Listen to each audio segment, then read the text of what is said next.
नमस्कार, आप देख रहे हैं लीड इंडिया लाइव। मैं हूं रवि सनातन यादव। अभी आदर्श नगर में आए हैं और महाराष्ट्र नवनिर्माण सेना के द्वारा यहां पे हजारों लोगों को मराठी सिखाया गया। कारण है कि महाराष्ट्र सरकार में बैठे कुछ लोग हैं जो ऐसा अध्यादेश लाए जो कि बोले कि मराठी सीखना अनिवार्य है। यहाँ पे जो स्थानीय लोग हैं जो या फिर जो लोग मराठी नहीं जानते हैं, ऑटो रिक्शा चलाते हैं, उत्तर भारतीय प्रांतियों को काफ़ी तकलीफ हो गया था इस कारण से। लेकिन यहाँ के महाराष्ट्र नवनिर्माण सेना के द्वारा कुछ कार्यकर्ता हैं जो लक्ष्मण बाग मारे संदेश दिए हैं, जो सब मिलकर के यहाँ के हजारों लोगों को मराठी सिखाया। आज हम इनसे जानते हैं ये सब करके कैसा लगा, क्या उद्देश्य था। सर, आपने हजारों लोगों को यार आपने मिल के यहाँ पे हजारों लोगों को मराठी सिखाया है, क्या उद्देश्य था सर? जब उत्तर भारतीयों को आप लोग तो हमेशा बोलते थे कि यहाँ रहनी भी नहीं चाहिए, लेकिन आज उसको खुद आगे बढ़ के एक पहल इनिशिएटिव लेते हुए मराठी सिखाया है। हमने कभी नहीं बोला कि उत्तर भारतीय यहाँ नहीं रहना चाहिए।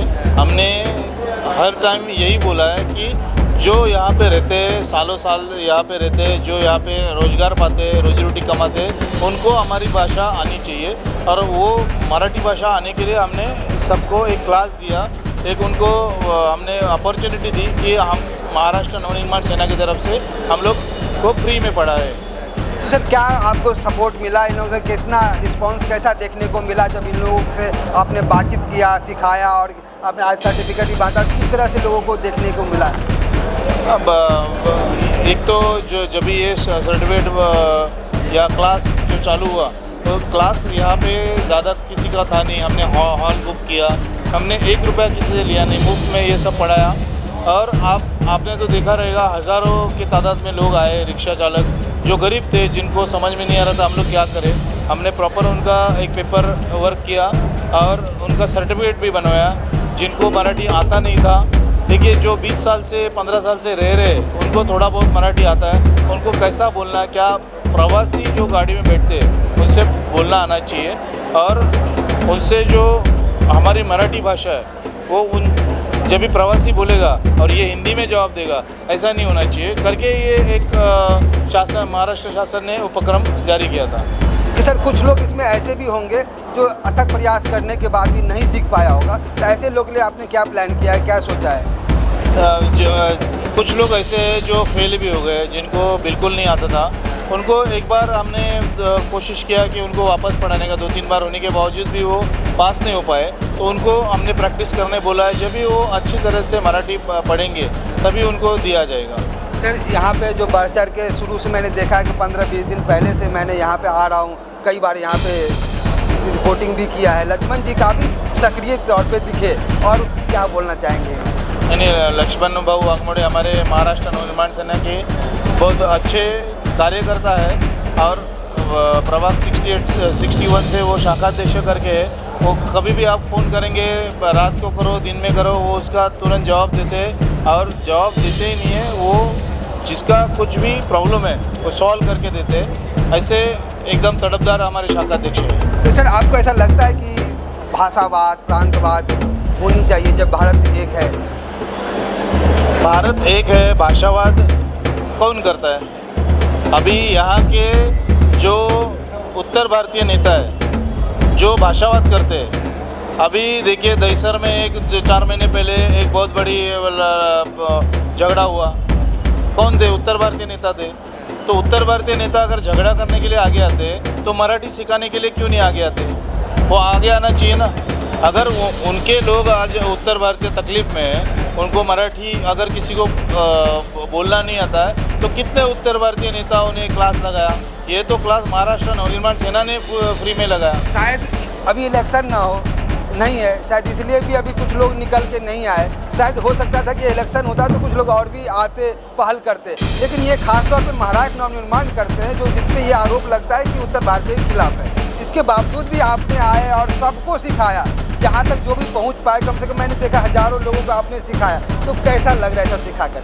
पहली बात तो महाराष्ट्र नवनिर्माण सेना किसी के विरोध में नहीं है। एक आरोप तो ये भ्रम है कि महाराष्ट्र नवनिर्माण सेना इसके खिलाफ है, उसके। देखिए, एक रिक्शा वाले ने 4 दिन पहले बोला कि मैं मराठी नहीं बोलूँगा, मुझे जो करना है करो, तो ये गलत है। महाराष्ट्र नवनिर्माण सेना इसका विरोध करती है।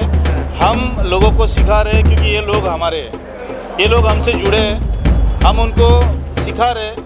मेरा इतना ही कहना है कि जो उत्तर भारतीय नेता है जो राजकारण करते ये गरीब लोग हैं जो रोज के के 500-1000 रुपया कमा के अपना पेट भरते, ये रिक्शा में सोते। उन्होंने प्रयास तो किया, मराठी सीखने के लिए आए, भले वो फेल भी हो रहेंगे, लेकिन उन्होंने प्रयास किया। हम मराठी पढ़ना चाहते हैं, हम सीखना चाहते हैं। ये जितने लोग आज हज़ारों लोग हैं वो प्रयास कर रहे हैं, लेकिन लज्जा की बात यह है कि उत्तर भारतीय नेता प्रयास भी नहीं कर रहे हैं। वो अपनी रोटी सेकने के लिए आ जाएंगे, गणपति में त्यौहार रहेगा या छठ पूजा रहेगी तभी वो लोग आएंगे और यहाँ पे झगड़े और भाषावाद करेंगे। जब भी बात उत्तर भारतीय को दी तो बहुत सारे उत्तर भारतीय नेता सामने दिख जाते हैं, लेकिन ऐसे समय में कुछ लोग नहीं है, कुछ भी नहीं आए, 1% भी बाहर निकल के नहीं आए। आप लोग आए तो आप लोग क्या मैसेज देना चाहते हैं? हम मैसेज आपके चैनल के द्वारा देना चाहते हैं कि जो लोग आज वो लोग जो रिक्शा चालक है या टैक्सी चालक है या ओला उबेर गरीब लोग चला रहे हैं वो मराठी सीखेंगे, लेकिन अगले इलेक्शन में वो राज ठाकरे साहब को ही वोट देंगे। ये लोग समझ गए, लोग ये रिक्शा वाले समझ गए कि उनके साथ कौन है, उनको मदद कौन कर रहा है। भले वो आज बोलेंगे नहीं, लेकिन 101% वो आने वाले इलेक्शन में वो राज साहब के साथ में रहेंगे। सर उनको क्या बोलेंगे जो बोलेंगे इस तरह से जो पहले उत्तर भारतीयों का वोट लेते थे वो तो आगे भी नहीं आए, तो उनको क्या बोलना चाहिए? नहीं, देखिए मराठी सीखना अनिवार्य है तो है, वो आज से नहीं, वो पहले से सालों साल वो है, तो सीखना बहुत ज़रूरी है। लेकिन सीखने के लिए कानून थोपना ही नहीं चाहिए, उसको आगे पाल कर कुछ ऐसा वैकल्पिक व्यवस्था करनी चाहिए ताकि आप डायरेक्ट बोलते हो नहीं होगा तो वो तो नहीं होनी चाहिए। जैसे आपने कुछ इसका रास्ता निकाला, कुछ चीज़ें किया, ऐसा उनको भी तो करना चाहिए।